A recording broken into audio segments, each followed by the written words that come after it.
देखो, आपका जो एक्सेल है ना, एक्सेल उतना पावरफुल टूल नहीं है in compare with like SQL server. सोचो जो हमारी वेब ट्रांजैक्शन चल रही है, अब जैसे सपोज मान लो फ्लिपकार्ट ही है। अब जो फ्लिपकार्ट है भाई, अब सोचो फ्लिपकार्ट पे हजारों लाखों लोग ना पर सेकंड ट्रांजैक्शन करते हैं। अभी तो मान लो हजारों लोग या सैकड़ों लोग तो करते ही होंगे, है ना।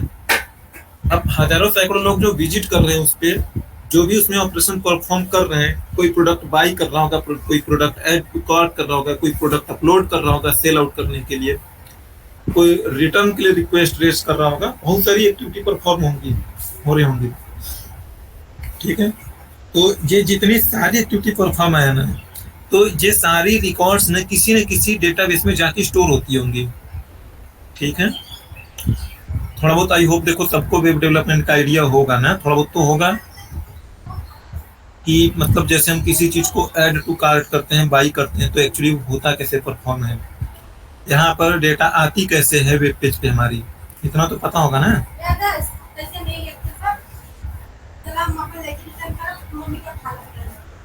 बोलो।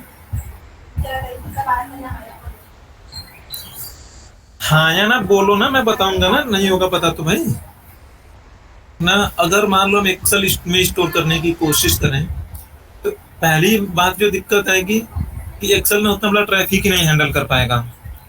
ट्रैफिक हैंडल करने का मतलब जैसे देखो, जब हम कोड लिखते हैं एसक्यूएल के साथ, आप लिखती हो ना CON डॉट करके ओपन, फिर सर्वर का पाथ देती हो JDB जाके कनेक्शन ओपन हो जाए, है ना। तो सिक्वल सर्वर क्या करता है, सिक्वल सर्वर उस एप्लीकेशन से कनेक्ट हो जाता है, यानी सिक्वल सर्वर ना अपने डेटाबेस का एक्सेस उनको देता है। आप सिक्वल सर्वर के टेबल्स को फेच कर सकती हो डेटा, क्योंकि कनेक्शन बन चुका है। तो अब सिक्वल सर्वर उस आपके कनेक्शन को एक्सेप्ट करेगा, जो भी क्वेरी परफॉर्म करोगे वो क्वेरी यहाँ पे परफॉर्म होगी सिक्वल सर्वर पर, और रिजल्ट आपके डेटा में यानी कि आपके सर्वर के थ्रू आपको थ्रो आउट करी जाएगी। और आपका जो वेब ब्राउजर है, वेब ब्राउजर उस रिकॉर्ड सेट को एक्सेप्ट करेगा, रिसीव करेगा, एंड जो रिस्पेक्टिव HTML के टैग होंगे, जो भी आपका मतलब कि HTML का जो भी प्रोटोकॉल्स है, उस HTML के टैग में लिख के दिखाता है, और आपको वैसे वेब पेजेस में चीजें दिखाई पड़ती हैं। ठीक है, तो ये सारी चीजें जो है ना, जो कनेक्शन ओपन करती हो ना, सिक्वल सॉरी एक्सेल ना बहुत ज्यादा से ज्यादा 200 कनेक्शन को हैंडल कर पाएगा। उससे ज्यादा कनेक्शन यानी यूजर एक्सेस करने की कोशिश करेंगे तो वो उससे ज्यादा कनेक्शन को हैंडल नहीं कर पाएगा। उसके बाद आपकी वेबसाइट बहुत स्लो चलेगी या क्रैश आउट हो जाएगी। ठीक है, चलेगी नहीं, आउट ऑफ स्कोप हो जाएगा। पहला रीजन तो यह है कि सिक्वल सर्वर इन सारी चीजों को बहुत एफिशिएंटली हैंडल कर सकता है। वो हजारों कनेक्शंस को वो साइमल्टेनियसली प्रोसेस कर सकता है। थोड़ा सा और स्केल अप कर दोगे तो लाखों करोड़ों को भी करता है, क्योंकि अगर आप देखोगे फेसबुक, ये सारी व्हाट्सएप, ये सारी चीजें हैं, ये सोचो पर सेकेंड ट्रांजैक्शन में हजारों लाखों कनेक्शंस को ट्रांसफर में यानी कि आपके मैसेजेस को एक कनेक्शन से दूसरे कनेक्शन करके ट्रांसमिट कर रहे होते हैं। थोड़ा सा इसमें और भी चीजें आ जाती है, डीबी में आप आगे पढ़ोगी तो उसको स्केलेबल कैसे करेंगे कैसे नहीं करेंगे। तो जब भी हम कोई मैसेज भेजते हैं ना, तो वो किसी न किसी डेटाबेस में जाके स्टोर जरूर होती होगी, 100% वो स्टोर होती होगी। थोड़ा सा देखो व्हाट्सएप का केस अलग है भाई, क्योंकि व्हाट्सएप में ना करोड़ों मैसेज पर सेकंड ना ट्रांसमिट होते रहेंगे। ठीक है, तो हम करोड़ों मैसेज अगर सिक्वल सर्वर के डेटाबेस के साथ भी हम कनेक्शन ओपन करेंगे ना, तो उसमें भी चैलेंजेस आएंगी, वो भी स्लो होगा, 100% स्लो होगा। हर एक चीज जो दुनिया में बनी है ना, उसकी एक लिमिट है। ठीक है, या नहीं भी होगा ना तो उसका कॉस्ट काफी ज्यादा आएगा, हीट काफी ज्यादा होगा, कुछ न कुछ चीजें उसमें मैनेज करी जाएंगी। तो कई बार ऐसा होगा कि देखो, जो हम यहाँ पे सर्वर सर्वर हम बोलते हैं इस बात को ना, कि जैसे जब हम ये कनेक्ट करते हैं तो ये सर्वर नेम है, सर्वर से कनेक्ट हो रहा। But to be very honestly, जब आप कंपनी में काम करोगे तो आपका सर्वर कुछ इस तरीके से होगा। ठीक है,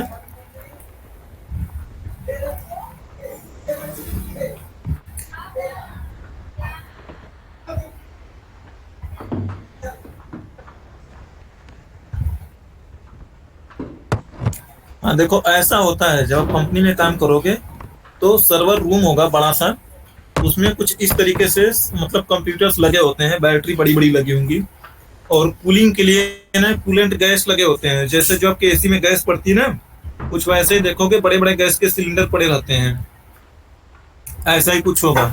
ठीक है, तो इसी के मैं बोल रहा हूँ ना, इसकी भी एक लिमिट्स है।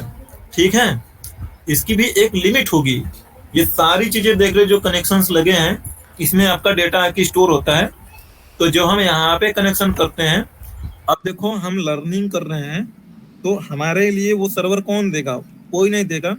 तो सिक्वल सर्वर वालों ने ऐसा मैकेनिज्म हमारे लिए बनाया हुआ है कि ये जो सिक्वल सर्वर है ना, इसी को इंटरनली हम सर्वर मानते हैं, और सारा का सारा वैसा ही ट्रीट होगा जैसा आप कंपनी में जाके करोगे। जब आप कंपनी में काम करोगे, जो सेलेक्ट स्टार फ्रॉम इम करके लिखती हूँ एम्प्लॉय टेबल ना, वो आपका सारा डेटाबेस ना आपके कंप्यूटर में कभी नहीं होता है, वो नेट से कनेक्ट होता है भाई।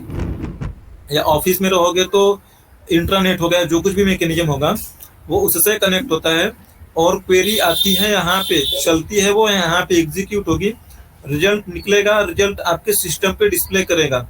ये बहुत ही रैपिडली होता है, आपको अंदाजा नहीं लगता, आपको यही फील होगा कि सारी क्वेरी ना मेरे पीसी पे रन हो रही है यहाँ पे, बट एक्चुअली वो यहाँ पे नहीं होती है रन। ठीक है, ध्यान रखना आप लोग। और ये चीजें जो हम करते हैं, इसे अभी के लिए तो हम ऑप्शनल रखते हैं। इसी को मैं बोल रहा था कि देखो हम जो यहाँ पे लॉग इन कर रहे हैं ना, ये विंडोज ऑथेंटिकेशन है।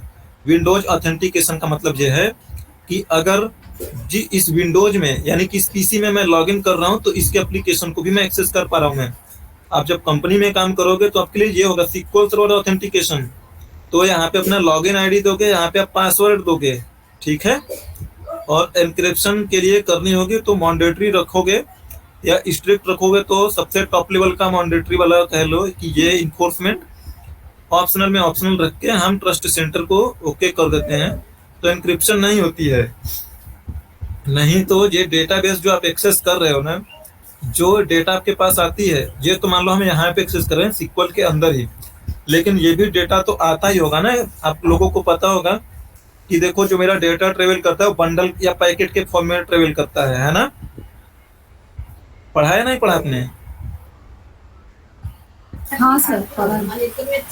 ठीक है, जैसे आप लाइट्स को पढ़ते हो ना कि लाइट्स जो हमारी होती है फोटॉन में ट्रांसफर करती है फॉर्म ऑफ फोटॉन, ऐसे डेटा भी मेरा ना बंडल के फॉर्मेट में मतलब ट्रांसफर होता है। ऐसा नहीं होता है कि वो एक स्ट्रीम लाइन में नहीं होता है, हमेशा वो पैकेट में ट्रेवल करता है डेटा। तो पैकेट में जो डेटा ट्रेवल करता है ना, उस डेटा को ब्रीच किया जा सकता है। कहने का मतलब कि वो आएगा तो किसी न किसी टनल या चैनल के थ्रू ही आएगा ना, या जो कंपनी आपको इंटरनेट प्रोवाइड कर रही है वो कंपनी उस डेटा को देख सकती है, कोई ना कोई, यानी उस आपके जो भी ट्रांसफर का कनेक्शन है, या आपका जो भी राउटर है, या जो भी कनेक्शन बन रहा है, उस कनेक्शन को कोई ना कोई ब्रीच कर सकता है, उस डेटा को स्नूप कर सकता है, रीड कर सकता है ना। हम ये चीजें अगर नहीं चाहेंगे कि डेटा हमारा स्नूप किया जाए, तो हम इनक्रिप्ट कर देंगे। तो अब जो मेरे पास जो डेटा आएगा जाएगा ना, वो इनक्रिप्टेड फॉर्मेट में आएगा जाएगा। मतलब अगर उस डेटा को कोई देखे भी ना, तो उसे वो कोई समझ नहीं सकता है। अपने जब वेब डिजाइनिंग या वेब डेवलपमेंट पढ़ते हो, तो उसमें दो चार मेथड पढ़ते हो, आपने नाम सुना होगा, सेशन, कुकीज, पोस्ट, गेट, ये सारे नाम सुना होगा आप लोगों ने, है ना। तो जो वहां यहाँ पे तो देखो मैं वेब में दिखा देता हूँ आपको कि देखो ये होता क्या है। देखो मैं सपोज मान लो मैं गूगल में सर्च करूं मैं सिक्वल सर्वर, देखो जो, चलो गूगल से दिखाता हूं मैं यहां से भी।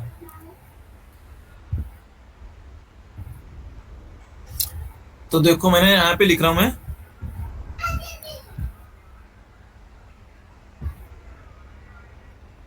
सिक्वल सर्वर, सपोज मान लो यही मैं सर्च कर रहा हूं मैं। ठीक है, सिक्वल सर्वर वीबे इंपोर्ट टेबल, ये मैंने सर्च कर रहा हूं मैं। तो देखोगे आप यहाँ पे देखो इसके ब्राउजर में, इसे मैं कॉपी करता हूं मैं।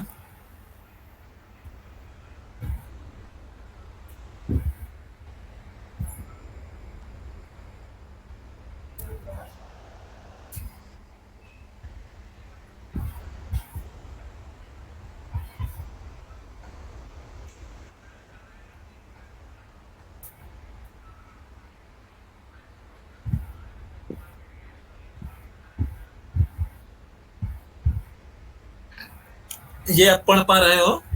देखो सर्च क्यू करके जो लिखा है ना, यहाँ पे हमने जो चीजें लिख के भेज रहे हैं वो मेरा टेक्स्ट जा रहा है।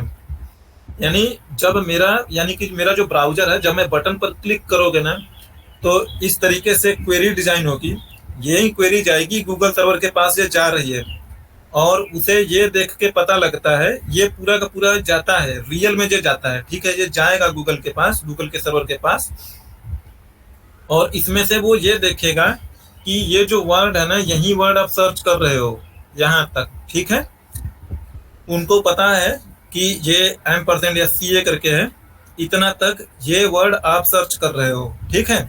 एंड सिमिलरली जब आप मैसेज भेजते हो या लॉगिन करते हो तो भी जाता है, लेकिन रियल लाइफ में ये जो गया है रिक्वेस्ट, ये मेरा रिक्वेस्ट गया है गेट के थ्रू, गेट मेथड के थ्रू, ठीक है। जो गेट के थ्रू भेजते हो वो अनएनक्रिप्टेड होता है, एज अ प्लेन टेक्स्ट में जाता है, इसे रीड आउट किया जा सकता है, ठीक है। जो भी देखो, कोई भी एक्टिविटी परफॉर्म करोगे वो सर्वर पर जाएगी, तभी तो चीजें होंगी, है ना।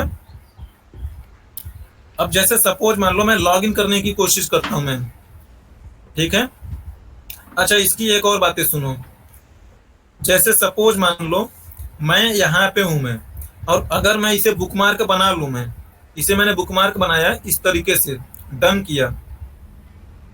अब एक नया टैब ओपन कर रहा हूं मैं, उस बुकमार्क को मैं एक्सेस करने की अगर मैं कोशिश करूंगा, मैं बुकमार्क कहाँ गया भाई,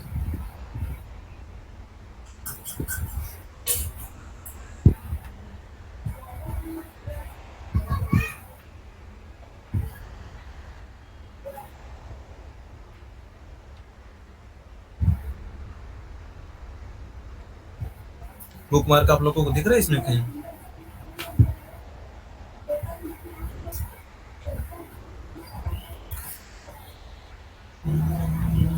बुकमार्क बुकमार्क बुकमार्क,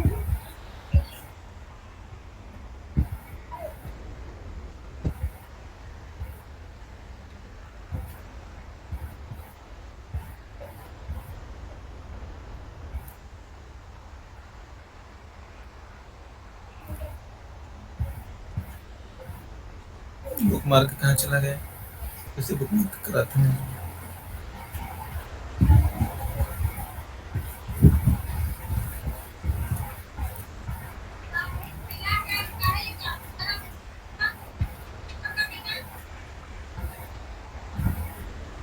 फेवरेट नहीं आया होगा, फेवरेट नहीं तो करते हैं।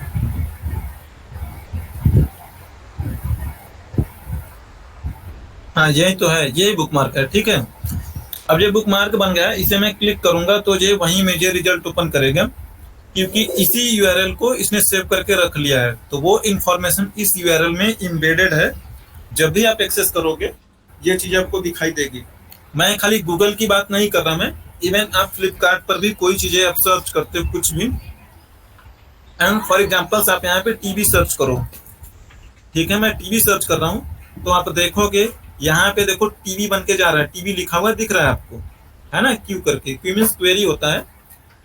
तो इसी से वहां पर जो भी डेटाबेस होता है, इसी से वो पिक करके रिजल्ट निकालता है, और रिजल्ट निकाल करके वापस थ्रो कर देता है आपके सामने, यहाँ पे अपीयर होती है। अब देखोगे टीवी का रिजल्ट आ रहा है।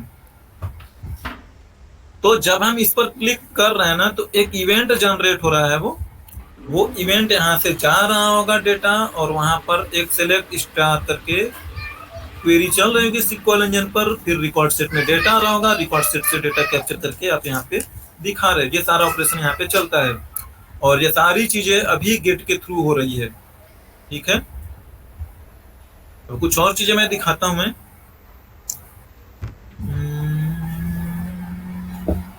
चलो एक और साइट में दिखाता मैं।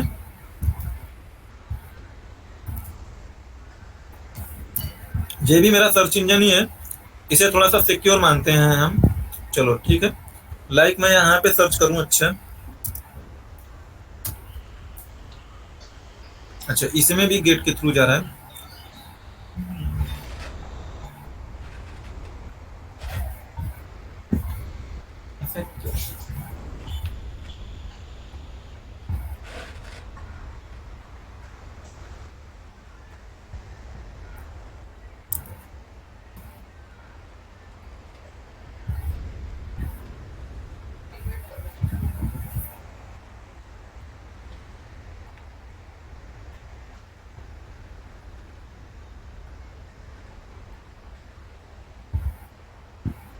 चलो ठीक है, ये मैं लॉगिन करके दिखाने की कोशिश करता हूँ मैं आपको।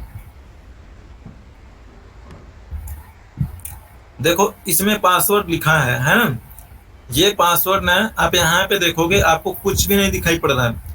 देखो पासवर्ड PWD करके लिखा हुआ है, तो ये एनक्रिप्टेड फॉर्मेट में है, यानी ये जो जा रहा है ना एक्चुअली में देखोगे तो उसमें पासवर्ड कुछ ये वाला पासवर्ड लिखा होगा। ठीक है, ये पासवर्ड लिखा है, अगर मैं इसे एक्सेस करने की कोशिश करूंगा ना, ये पासवर्ड वहां पर कहीं नहीं दिखाई देगा। अदरवाइज हम जितने टेक्स्ट बॉक्स में चीजें लिख के भेजते थे वो चीजें वहां पर दिखाई पड़ती थी। ये गया होगा बट ये दिखाई नहीं पड़ रहा है। इसमें मैं कुछ और लिख के भेजूं मैं पासवर्ड में,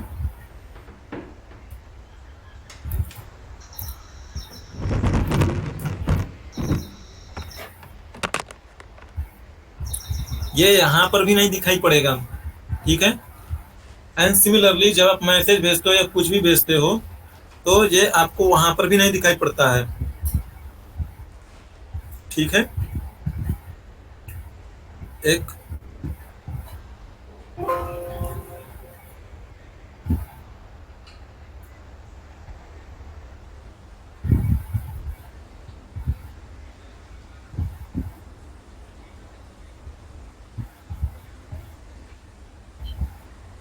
ऐसी बहुत सारी चीजें हैं कि जब हम सिक्योरिटी की बात करते हैं ना, तो जब हम सिक्योर करने की बातें करेंगे तो देखो वहां पे हम जो भी चीजें भेजेंगे ना, वो चीज ना इसमें दिखाई नहीं पड़ेगी, वो कांस्टेंट बैठा रहेगा आपका यूआरएल।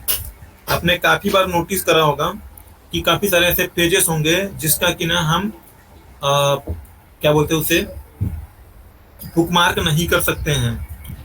मुझे कोई ऐसी साइट याद नहीं आ रही है। तो जितने सारे जिन्होंने डिजाइन करा होगा, यानी कि जैसे गूगल मैप में देखो, अभी मुझे यहाँ पे खाली मैप दिखाई पड़ रहा है। ठीक है, यहाँ पे देखो मुझे दिखाई पड़ रहा है, इसका कोऑर्डिनेट दिखाई पड़ रहा है, लेकिन जब मैं यहाँ पे होता हूँ मैं, तो मुझे अच्छा आ गया। रुको जाओ, होम पेज कहाँ है इसका?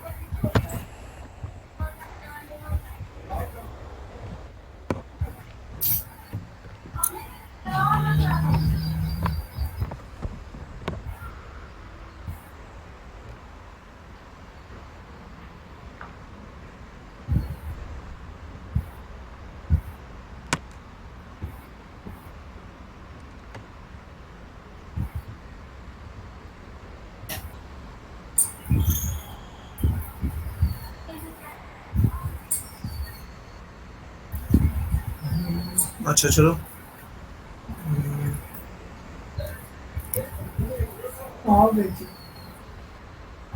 हाँ।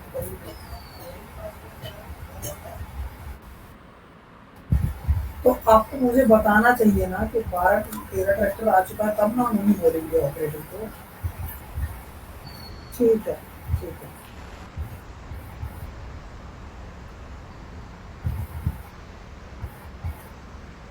देखो जैसे मैं यहाँ पे क्लिक करूंगा कहीं पर भी ना, तो ये चीजें ना यहाँ पर आती है, किसी पर भी आप क्लिक करोगे। हाँ देखो यहाँ पर अब की बार ये नहीं आया, मैं डेवलपर पेज के अंदर हूँ मैं, ये यहाँ पर मेरे लिए वायरल बन रहा है, बट यहाँ से कोई भी इंफॉर्मेशन नहीं पास हुआ। अदरवाइज आप किसी दूसरी साइट को ओपन करके दिखाऊं मैं आपको मैं, चलो, जिसमें हमें कॉन्फिडेंशियलिटी से कोई लेना देना नहीं होता। चलो, आप यहाँ पे देखना, ध्यान से देखना आप लोग। जैसे मान लो मैं इस पर क्लिक माउस रख रहा हूँ मैं यहाँ पर माउस रख रहा हूँ ना, तो ध्यान देना यहाँ नीचे नीचे एक यूआरएल एड्रेस बन रहा है, ध्यान से देखिएगा, बनेगा भी। देखो बन रहा है ना, लिखा नेशनल न्यूज तो आपके मालिक उनके मालिक hindi.html। HTML करती हूँ। तो यानी कि हम ना उस पेज को, इस पे जब हम क्लिक करेंगे तो यहाँ से एक रिक्वेस्ट जनरेट होगी, वो रिक्वेस्ट जाएगी जागरण.com वाली जो भी सर्वर होगी वहां पर जाएगी। उससे फिर उसे ये पता लगता है कि ना यूजर ने क्लिक करा है तो ये पेज की रिक्वेस्ट कर रहा है, तो वो पेज निकाल के मुझे भेज देगा, मेरे वेबसाइट पर वो पेज दिखने लगेगी। ठीक है, तो देखो ये सारी चीजें ना, जितना हमें कॉन्फिडेंशियलिटी की नीड नहीं होगी, हम यानी जो डेवलपर होगा उन्होंने इसे बनाया होगा गेट मेथड के थ्रू, यानी कि ये जो रिक्वेस्ट जा रही है जनरेट होकर ना, ये गेट मेथड के थ्रू जा रही है। लेकिन जब आप पेमेंट्स करोगे, लॉगिन करोगे, जब पासवर्ड जब भेजना होगा सर्वर के पास, क्योंकि वहां पर पासवर्ड और यूजर आईडी जाएगा तभी तो वो आपको चेक करके आपको लॉगिन कराएगा। तो ये सारी चीजें ना हम कभी भी गेट मेथड के थ्रू नहीं भेजते हैं, हम पोस्ट मेथड के थ्रू भेजते हैं, वो एनकोडेड होती है। ठीक है, मैं देखो अगर इसे देखोगे ना तो कहीं गेट रूट लिखा हुआ मिल भी जाएगा आपको।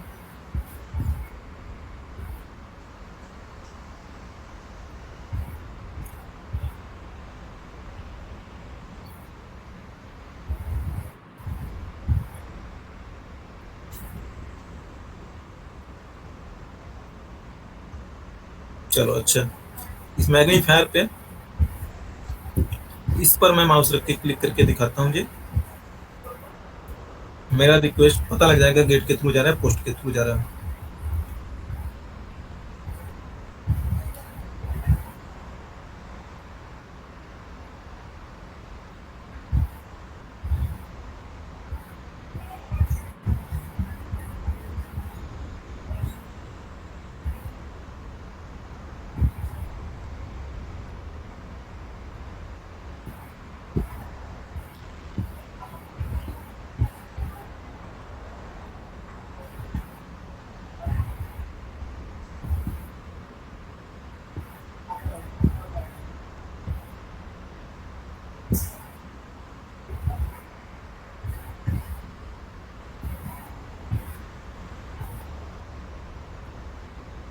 बटन कहाँ है ये?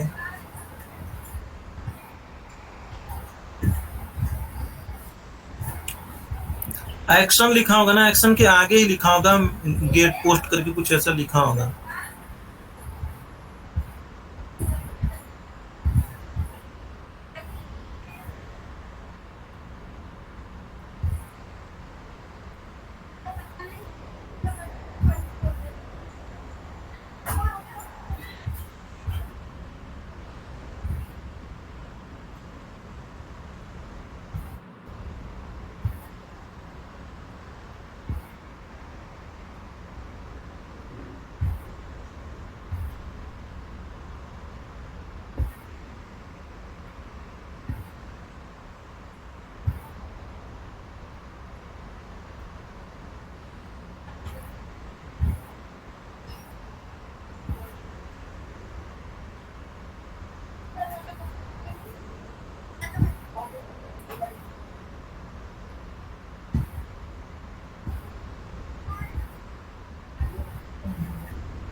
चलो अच्छा, मिल नहीं रहा।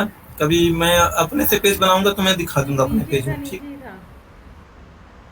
अभी दिखा था एक्शन, ये रहा, ये रहा। एक्शन है ना, HTTPS गेट कहाँ पे दिख रहा? ये फॉर्म क्लास में। ये यहाँ पे। हाँ, फर्स्ट लाइन में देखो, एंड में एक्शन। हाँ देखो, ये लिखा है मेथड में गेट लिखा है ना। तो ये जो रिक्वेस्ट जाएगी ना वो गेट मेथड के थ्रू जा रही है, ठीक है, इसलिए आपको दिख रहा है। जो पोस्ट मेथड के थ्रू जाएगी वो हमेशा हमारे लिए इनक्रिप्ट होके जाएगी, वो इसमें ना आपको कहीं पे दिखाई भी नहीं पड़ेगा। इनक्रिप्ट तो छोड़ो, ये खाली आपको इतना ही दिखाई पड़ेगा। किसी भी पेज पे रहोगे हमेशा इतना ही रहेगा, इससे ज्यादा कुछ नहीं दिखाई देगा। क्योंकि वो जो रिक्वेस्ट जा रही है ना वो गेट मेथड के थ्रू जाती तो यूआरएल से होके जाती है। अब जब पोस्ट मेथड के थ्रू जाएगी ना तो वो यहाँ से नहीं जाती है, यूआरएल के थ्रू नहीं जाती है वो। ठीक है, पोस्ट मेथड हमें नहीं दिखती है जाते हुए। तो जो भी चीजें गेट मेथड के थ्रू जाएगी वो ऐसे जाती है। पोस्ट मेथड, सेशन, कुकीज, ये सारी रिक्वेस्ट जो जाएंगी ना वो हमें दिखाई नहीं पड़ेंगी, खाली गेट वाला हमें दिखता है।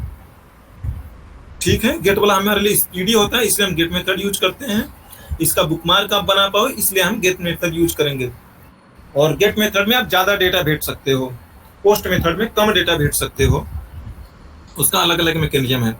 देखो ये जो चीजें मैं बोल रहा हूँ मैं, ये मेरे मेथड का पार्ट है। ठीक है, अभी सिक्वल मेरा तो सिक्वल अभी पिक्चर में नहीं है। सिक्वल का इंक्रिप्शन अलग है, सिक्वल का इंक्रिप्शन उसके टेबल लेवल पर होगा। ये जो इंक्रिप्शन है ना, ये इंक्रिप्शन मेरा EST जो भी बोलते हैं, HTML यानी hyper text markup language, HTTPS जो भी बोलते हो, हाइपर टेक्स्ट ट्रांसफर प्रोटोकॉल बोलते हो जिससे आप लोग, यानी जो भी चीजें जो ट्रांसफर हो रहे हैं ना, ये उसका पार्ट है। ये मेरे DB का पार्ट नहीं है, ये मेरे HTTP का पार्ट है। ठीक है, कि यहाँ से जो चीजें ट्रांसफर हो रही है सर्वर पर जा रही है, फिर जो वहाँ पे प्रोग्रामिंग लैंग्वेज लिखी होगी वो रिसीव करेंगे, या जो भी क्वेरी होगी वहाँ पर एग्जीक्यूट करके, जो भी मतलब यहाँ से आपने कुछ भी लिख के भेजा एनकोड होकर वहाँ पे जा रही है, उस चीज को वो देखेगा स्ट्रिंग को, और वो स्ट्रिंग वहां पर जो भी होगा उसका मतलब यानी वापस से डिकोड होके जो भी चीज आपको डेटा में मिलनी चाहिए वो सिक्वल पे एग्जीक्यूट होके आपको रिटर्न में वापस मिल रही है। ठीक है,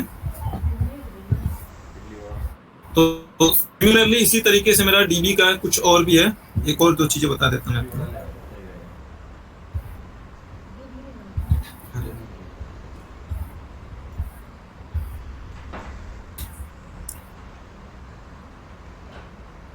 और देखो ये सारी चीजें ना डीबी से ही होके आती हैं। ठीक है, ऐसा नहीं है कि ये सारी चीजें मतलब कि मेरी कहीं से भी आ जा रही कहीं पे जा रही है।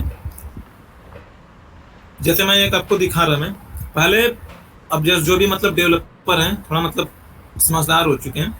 जैसे ये वाला अगर आप मोबाइल का प्राइस देख रहे हो 12,880 है ना, एक बार सिक्वल सर्वर से डेटा फेच होके आया होगा और जो भी एचटीएमएल का टैग होगा उसे जो रिसीव करा होगा, है ना। देखो मे भी हो सकता है जो एचटीएमएल के लिए जो लेबल होगा, ठीक है, या कुछ भी हो सकता है। अगर मैं इसे इंस्पेक्ट करके दिखाऊं मैं, तो जो भी सिक्वल सर्वर से डेटा रिसीव होके आएगा इस लेबल में वो आके स्टोर होगा एचटीएमएल के टैग में, और आपको वो वहां पर दिखाई पड़ता है। ठीक है, देखो आप यहाँ पर यही चीजें लिखी हुई है ना 12,880 में। ठीक है, ध्यान से देखना आप लोग। और ये उसका क्लास है। जब मैं वेब स्क्रैपिंग भी बताऊंगा ना, तो मैं इसी से आप लोग डिटेक्ट करोगे कि जैसे मैं कहूंगा कि इस प्राइस को, जितनी सारी मोबाइल की प्राइस है, ये सारी प्राइस ने एक्सेल में लेके आओ, तो नोटिस करोगे सबका टैग एक ही होगा। जैसे देखो ये 12,880 है, ये देखोगे इस वाले टैग के अंदर लिखा गया है NX शुरू में है, लास्ट में GD करके है, ध्यान रखिएगा।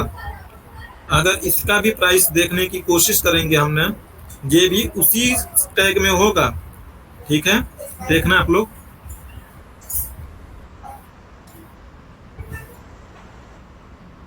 अच्छा एक सेकेंड, वो कहाँ गया मेरा। कोई ना कोई एक चीज सिमिलर जरूर होंगी, अगर इसके लिए उन्होंने अलग क्लास बना दिया है तो। अच्छा जी, उसके नीचे वाले में है। ठीक है, उसका लिखा उन्होंने अलग तरीके से है।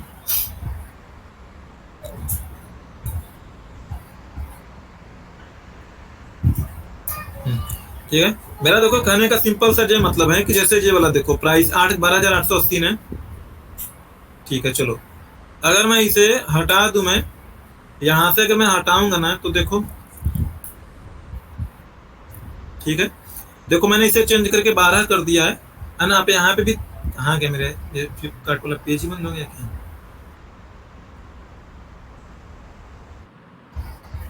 अच्छा नीचे है वो। ठीक है, इसे देखो मैंने 12 करा है, आप यहाँ पे भी देखोगे तो अब इसका प्राइस 12 ही शो रहा है।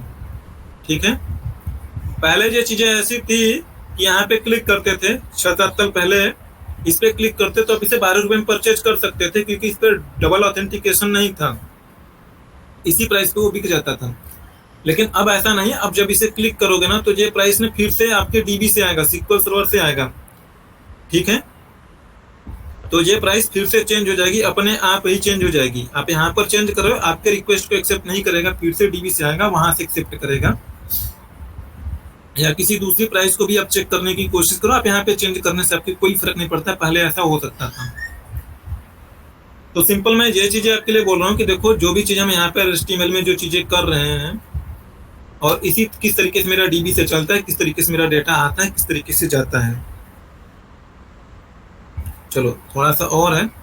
दूसरा रीजन है कि देखो सिक्वल से हम इसलिए चीजें करते हैं कि सपोज मान लो कोई बाई कर रहा है या कुछ भी कर रहा है ना, एक बार जैसे मान लो मैं यहाँ पे अभी मान लो कोई लिस्टिंग में एक आइटम बची हुई है, ये आइटम है। ठीक है, इसे आप भी बाई करने की कोशिश कर रहे हो, मैं भी बाई करने की कोशिश कर रहा हूँ, एक ही स्टॉक में है या दो हैं।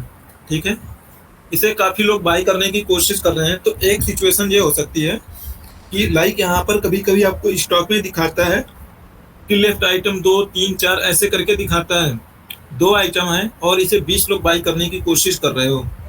तो होगा क्या कि देखो, अगर पहला केस क्या होगा कि जैसे मैंने ऐड टू कार्ट पे क्लिक करूंगा या बाई पर क्लिक करूंगा, अगर मान लो मैं मान लेता हूँ ये 2 आइटम है अभी के लिए, तो वहां पर यूजर को अब जो दूसरा बाई करने आएगा ना फ्लिपकार्ट पे, उसे ये आइटम्स ने एक ही दिखाई पड़ेगा।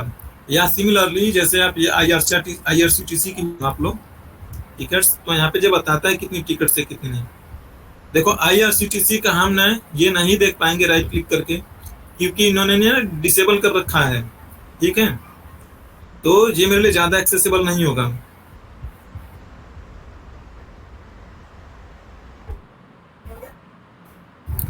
बैंकिंग साइट में भी आप ऐसा नहीं कर सकोगे, राइट क्लिक डिसेबल करके रखा गया होगा।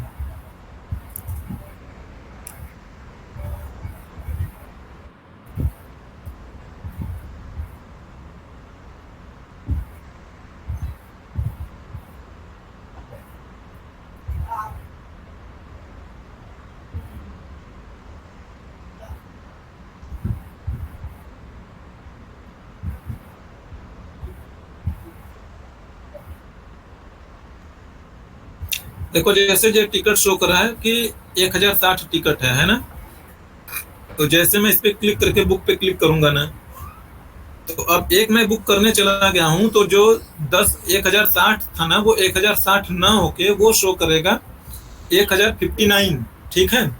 अब मैं मान लो बुक कर रहा हूँ, मैं यहाँ पे आ चुका हूँ, मैं पेमेंट नहीं करा मैंने, तो 2 मिनट के बाद ना मेरे कार्ड से वो बाहर निकल जाता है, फिर से वो 1060 दिखने लगेगा, सो दैट कि दूसरा यूजर बुक करे। पहला केस ये हो सकता है। दूसरा केस ये होगा कि ना जब तक मैं बुक कर रहा हूं मैं, ठीक है, अब वो चाहते हैं ना कि इसे दूसरा भी बुक कर पाए सेम टाइम में, तो जब मैं बुक करने की कोशिश कर रहा हूँ, दूसरा भी यूजर बुक करने की कोशिश कर रहा है, दोनों को सेम आइटम दिखाई पड़ेगा। लेकिन जैसे ही मैंने बुक कर लिया, same fraction of the second, nano second या माइक्रो सेकेंड में दूसरे यूजर का भी पैसा कट गया, बट मिलेगा तो एक ही यूजर को ना। तो जिस यूजर का पैसा कटा है अब उसको पैसा भी वापस मिल जाना चाहिए, ठीक है। यानी जो भी हमारे टेबल में वो, यानी कि टेबल कहीं ना कहीं तो लिखा ही होगा, उसी से तो वो डिटेल्स फेच कर रहा है वो। तो जैसे मान लो एक्सेल में वो नंबर था 10,059 करके टिकट्स का, या स्टॉक में जो भी चीजें सेल आउट होती हैं वो इसमें से घटता है, जैसे बैंक बैलेंस आपका घटता है। तो ये सोच लो कि ये हो गया होगा 10,059 करके हो गया होगा। अब जिसका पैसा कटा है उसका बैंक बैलेंस भी तो कम हुआ होगा, तो बैंक बैलेंस पर भी क्वेरी चली होगी। जो भी वहां पे पैसा कटा है, जब उसे टिकट वापस नहीं मिला तो IRCTC वाले जब पैसा भेजेंगे वापस, तो उसका बैंक बैलेंस तुरंत वापस रिस्टोर हो जाएगा ना। तो अब देखो एक्सेल में हमारे पास ऐसा कोई मैकेनिज्म नहीं है कि कोई भी अमाउंट डिडक्ट होता है तो वापस वो अपने आप पहले जैसा हो जाए, खुद से हो जाए, ऐसा नहीं है मैकेनिज्म। सिक्वल सर्वर में ऐसी चीजें हैं, फिजिबिलिटी है सिक्वल सर्वर में। सिक्वल सर्वर में हमारे पास एक ट्रिगर नाम करके है और ट्रांजैक्शन नाम करके दो चीजें होती हैं, वो इन दोनों चीजों को हम मैनेज करेंगे, ठीक है। यानी कि दो एक्शन परफॉर्म हो रहे हैं, एक तो मेरा पैसा कटा तभी मुझे टिकट वो मिलेगा, ठीक है, दोनों चीजें मतलब सक्सेसफुली कमिट होनी चाहिए। इसमें से एक भी चीजें फेल हुई तो यानी कि जो टिकट्स का स्टॉक था, वो स्टॉक जो कम हुआ था वापस से फिर से हो जाएगा, यानी कि मेरा पैसा नहीं कटा होगा किसी भी वजह से, तो वापस से जो रिस्टोर हो गया। अगर बुक हो गई, पैसा भी कट गया, तो दोनों क्वेरी चली। एक तो क्वेरी चली होगी बैंक अकाउंट पे, ठीक है, IRCTC वालों को कि ये अमाउंट रिसीव हो गया पर्टिकुलर डिटेल्स से, पर्टिकुलर UPI ID से या पर्टिकुलर बैंक डिटेल्स से। दोनों चीजें परफॉर्म हुई तो सक्सेसफुली होंगी, आपको टिकट अलॉट होंगी। अगर दोनों में से एक भी चीजें फेल हुई तो कोई ना कोई, जैसे पैसा कटा होगा तो एक पल के लिए उनका जो भी बैंक अकाउंट है वो डेबिट हुआ होगा, लेकिन ये टिकट्स ने किसी वजह से किसी ने भी बुक कर ली होगी या कुछ हो गया होगा, तो जो टिकट बुकिंग वाला जो कमांड था वो नहीं कंप्लीट हुआ। तो दोनों के दोनों जो कमांड हैं वो वापस से कमिट होंगी या रोल बैक होंगे, वो आपके लॉजिक पर डिपेंड करेगा। तो ये भी एक रीजन है कि हम इसलिए यहाँ पर एक्सेल को यूज नहीं करेंगे, सिक्वल ही यूज करेंगे, ठीक है, जिसे आप बोलते हो डेटा एटमॉसिटी। ये बातें समझ में आ रही है नहीं आ रही?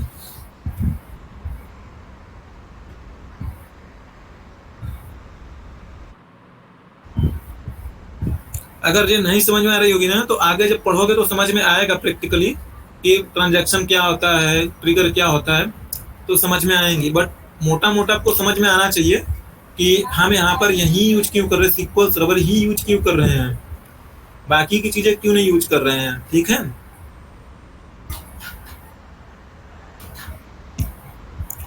कुछ और भी चीजें हैं।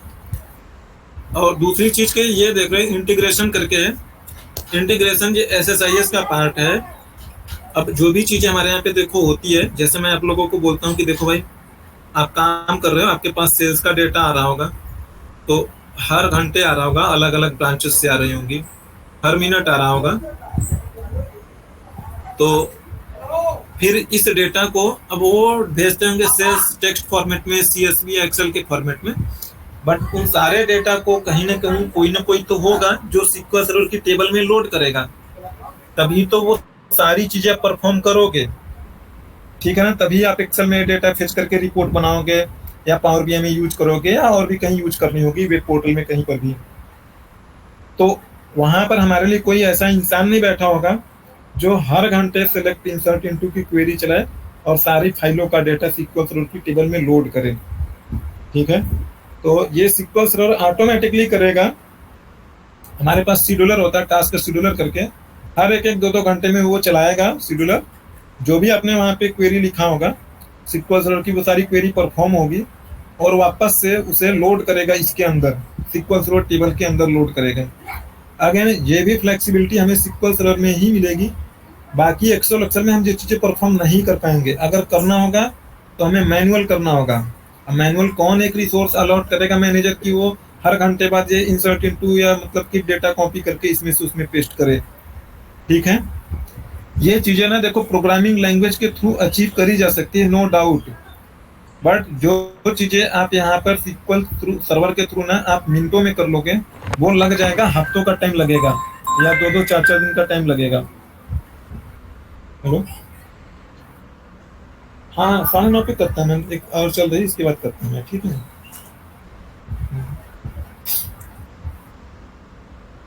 तो ये भी काम ना जिसे आप इंटीग्रेशन सर्विसेज बोलते हो, ये भी SQL सर्वर में ही मिलेगा। बाकी आपको ये नहीं मिलेगा किसी और में। किसी और में मेरा कहने मतलब एक्सेल में नहीं मिलेगा, इवन MS एक्सेस में भी नहीं मिलेगा। बाकी ये चीजें ओरेकल में भी मिल सकती है, MySQL में भी मिल सकती है, IBM में मिल सकती है, जितने सारे डेटाबेस हैं प्योर डेटाबेस सब में मिलेगा ये कॉन्सेप्ट।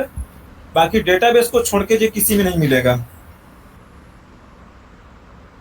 तो जब थोड़े थोड़े बेसिक हैं, आगे ये चीजें पढ़ोगे तो धीरे धीरे चीजें समझ में आएंगी। थ्योरी चीजें मैं बाद में एक बार बता दूंगा मैं। ठीक है, क्योंकि अब जब बताता हूँ थ्योरी चीजें तो आप नाम सुनोगे तो पूछोगे कि ये रेप्लिकेशन क्या होता है, ये एटमॉसिटी क्या होता है, ये कॉन्करेंसी क्या होती है। तो जैसे जैसे करता चलूंगा बताऊंगा। जब ये खत्म हो जाने लगेगा, जब मैं इंटरव्यू के लिए जब मैं चीजें बताने लगूंगा थियोरेटिकली, तो उस टाइम पे भी मैं ये चीजें क्लियर कर दूंगा मैं। वापस से हम आते हैं, देखो आज बेसिक चीजें बता रहा हूँ मैं। देखो ये जो विंडो है, ठीक है, इसे हम बोलते हैं क्वेरी एडिटर विंडो बोलते हैं। ठीक है, यहाँ पर जो है जितने सारे डेटाबेस होंगे आपके SQL सर्वर के अंदर, वो सारे डेटाबेस आपको यहाँ पे दिखाई पड़ेंगे। और इधर जो है ये प्रोजेक्ट या ऑब्जेक्ट एक्सप्लोरर करके है। ऑब्जेक्ट एक्सप्लोरर का मतलब कि जितनी सारे ऑब्जेक्ट हैं, जैसे आपका डेटाबेस हो गया, टेबल्स हो गई, व्यूज होंगे, ये सारी चीजें आपको यहाँ पे दिखाई पड़ेंगी देखोगे तो। ठीक है, तो देखो मास्टर जो डेटाबेस है, हम कोशिश करेंगे कि हम मास्टर डेटाबेस में कुछ भी ना करें उल्टी सीधे काम। ठीक है, क्योंकि ये मास्टर डेटाबेस हमारा SQL सर्वर खुद यूज करता है। हम इसमें टेबल वोबल नहीं बनाएंगे, बनाओगे कोई एरर नहीं है, ठीक ठाक है अभी तक। लेकिन फर्दर मैं रिकमेंड करता हूँ कि इसमें ना ही करो, क्योंकि किसी टेबल को ड्रॉप करोगे तो मास्टर डेटाबेस में कुछ दिक्कत आई ना, तो फिर SQL सर्वर आपका सही से परफॉर्म नहीं करेगा। ठीक है, तो इसे छोड़ के कोई दूसरा डेटाबेस, जैसे मान लो मैंने बनाया टेस्ट DB करके, देखो इसमें रिजर्व है मेरे कुछ।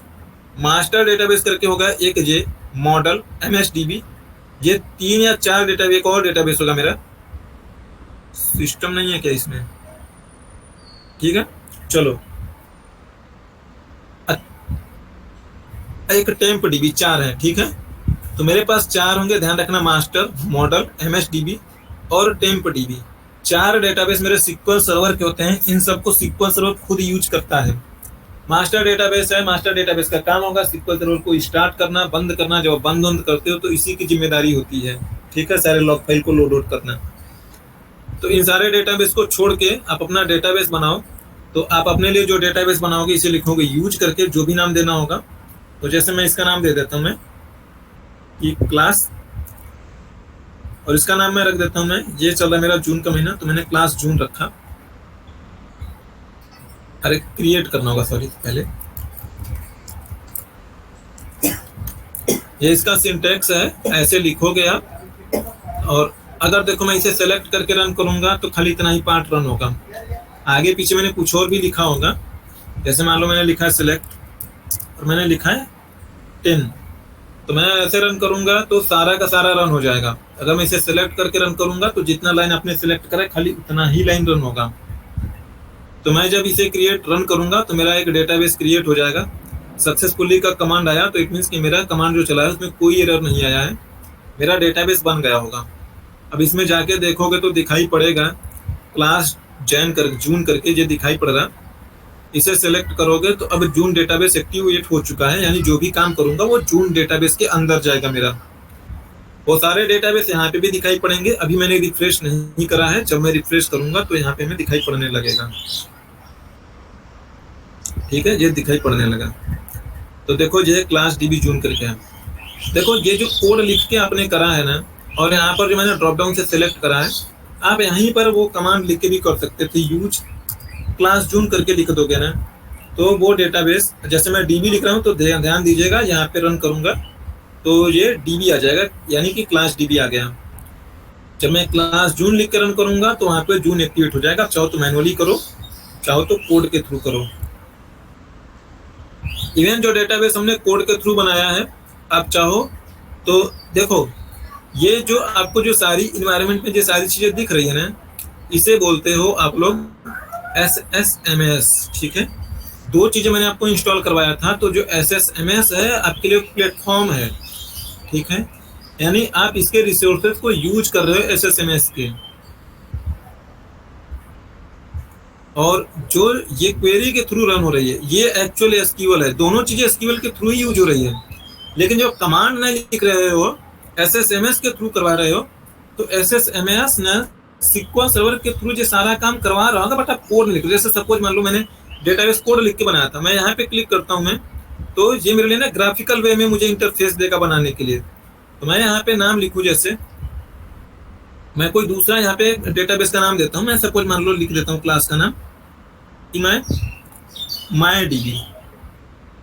MyDB करके लिखा मैंने, और मैं यहाँ पर आके ऐड पे क्लिक करता हूँ मैं, या ओके पर क्लिक करूंगा मैं, तो देखो मेरा डेटाबेस बन गया MyDB करके। यहाँ पे मैं कोई कमांड लिखने की जरूरत नहीं पड़ी थी। ठीक है, तो जो आप यहाँ पे कोड लिख के कर रहे हो इसे बोल रहे हो आप TSQL। ठीक है, और इधर से जो राइट क्लिक लेफ्ट क्लिक करके, यानी कि इसके जीयूआई इंटरफेस को यूज करके जो चीज आप अचीव कर रहे हो, इसे बोलते हो आप SSMS बोलते हो। ठीक है, ध्यान दीजिएगा मेरी बात आप लोग। देखो जब आप वैकेंसी अप्लाई करोगे naukri.com पर या कहीं पर भी जाके, तो वहां पे आपसे बोलेगा कि आपको TSQL आना चाहिए।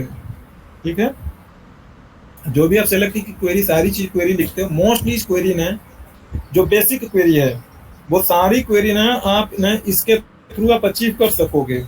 ज्वाइंस, इनर ज्वाइन भी लगा सकते हो इन सब के थ्रू, बट बहुत ज्यादा कॉम्प्लेक्स लॉजिक नहीं बना पाओगे। यहाँ पर ज्यादा करके जो कॉम्प्लेक्स लॉजिक बनेगा वो हमेशा इसी कोड के थ्रू बनेगा। तो देखो इसे ये बनाया हुआ माइक्रोसॉफ्ट वालों का है, तो माइक्रोसॉफ्ट वाले इस बात को TSQL बोलते हैं।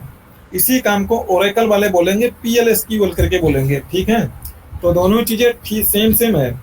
अगर बोलेगा कि हमें PLSQL वाला बंदा चाहिए तो आप समझ जाना कि ओरेकल डेवलपर चाहिए उनको। अगर बोलेंगे मुझे TSQL वाला चाहिए तो आप समझ जाना कि SQL सर्वर डेवलपर चाहिए। ठीक है, दोनों ही डेटाबेस है, दोनों ही अलग अलग कंपनी का बनाया हुआ डेटाबेस है। लगभग 90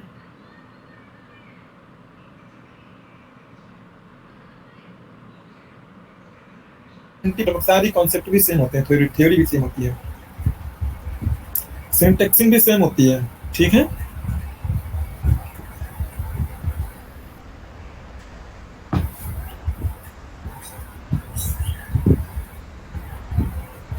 अब जैसे सपोज मान लो मुझे MyDB के अंदर मुझे एक टेबल बनाना है, तो देखो यहाँ पे जाओगे आप, तो डिजाइन व्यू करके दिखाई पड़ेगा आपको कहीं। अच्छा नहीं दिख रहा, इसे एक्सपेंड करो फिर। तो देखो इस पर क्लिक करूंगा तो जो टेबल्स होंगे बने हुए सारे टेबल्स मुझे दिखाई पड़ेंगे। इसके अंदर देखो मुझे कोई टेबल नहीं बना इसलिए मुझे नहीं दिखाई पड़ रहा। जैसे इसके अंदर देखूं मैं, जो मेरा पहले से बना है डेटाबेस टेस्ट करके, इसके अंदर एक्सपेंड करूंगा तो मुझे सारे टेबल्स दिखाई पड़ेंगे, जो भी टेबल्स इसके अंदर बनी हुई है।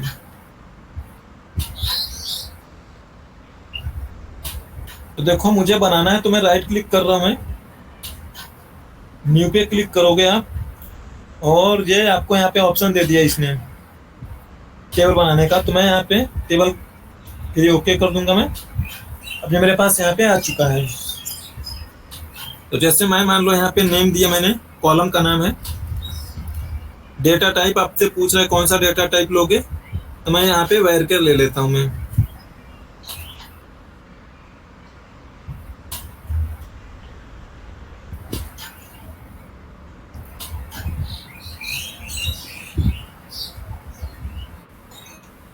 अलाउ नल पे पूछ रहा है कि वो उसमें नहीं दोगे कुछ भी वैल्यू तो भी एक्सेप्ट कर ले, तो चेक बॉक्स लगा है, ओके रहने दो। अगला मैं इसका दे देता हूं, मैं नेम था और क्या था भूल गया मैं यार। चलो सैलरी ले लेता हूं मैं। सैलरी मेरे लिए होगी इंटीजर में, तो मैं यहाँ पे INT लिख देता हूं मैं। ठीक है, ओके। अभी देखो इस टेबल का मैंने नाम नहीं दिया, जब क्लोज करोगे तो नाम पूछेगा। तो जो पूछ रहा है आपसे नाम, इसका नाम DBO टेबल _1 दे रहा हूं मैं।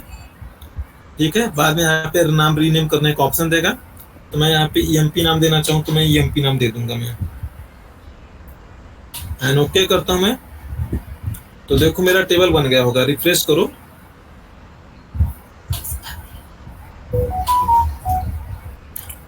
ठीक है, ये आ गया। अब मैं यहाँ पे, अब मुझे उसी डेटाबेस को यूज करना है तभी दिखाई पड़ेगा, तो मैं लिखूंगा यूज डेटाबेस का नाम MyDB, रन करा हमने। ये डेटाबेस में अब हम आ चुके हैं। अब लिखोगे सेलेक्ट स्टार फ्रॉम EMP, तो वो टेबल आपको दिखाई पड़ेगी। तो नाउ रन करता हूं मैं ये, तो ये हमारे लिए वो कॉलम्स टेबल्स दिख रही है। देखो जो चीजें मैं बोल रहा हूं आपके लिए, मैं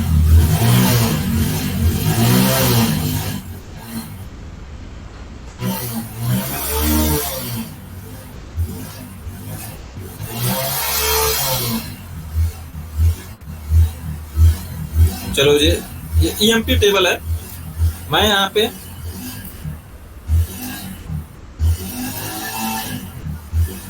अप्रैल DB को रन करा मैंने, सेलेक्ट स्टार फ्रॉम,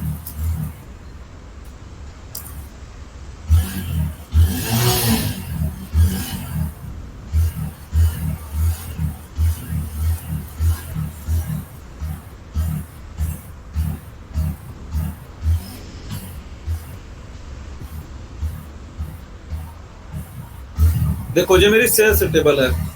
ठीक है, अगर मैं ये क्वेरी यहाँ पे रन कर रहा हूँ मैं,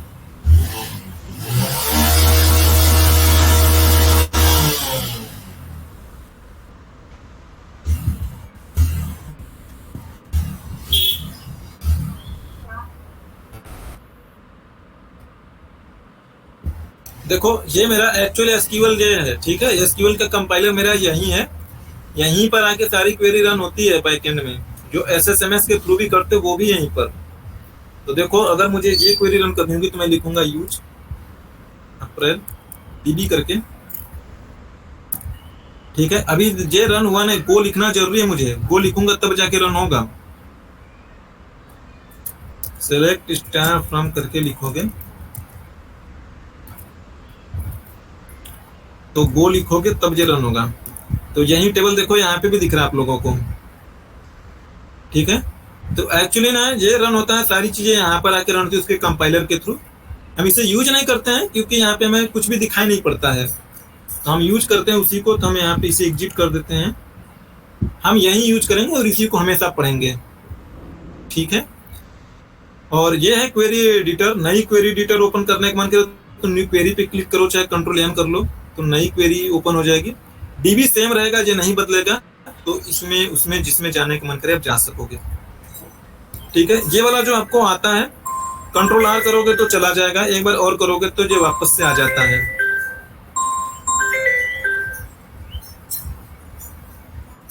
ठीक है,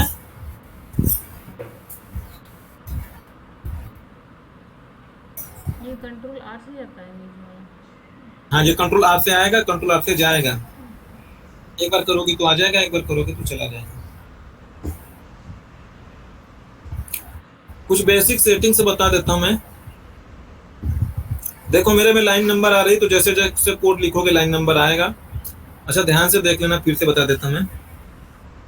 टूल में जाना, आप ऑप्शन में चले जाना, और ऑप्शन में आने के बाद आपको यहाँ पे टेक्स्ट एडिटर ऑप्शन मिल रहा है। टेक्स्ट एडिटर के अंदर जनरल मिलेगा, जनरल के अंदर कहीं पे होगा ट्रांजैक्ट एसक्यूएल, इस पे क्लिक करना है, जनरल पे क्लिक करना है।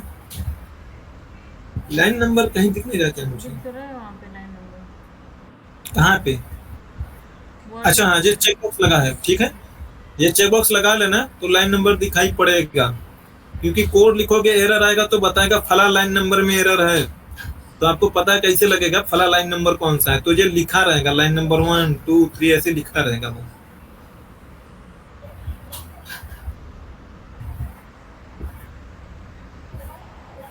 ठीक है, कोई दिक्कत नहीं है।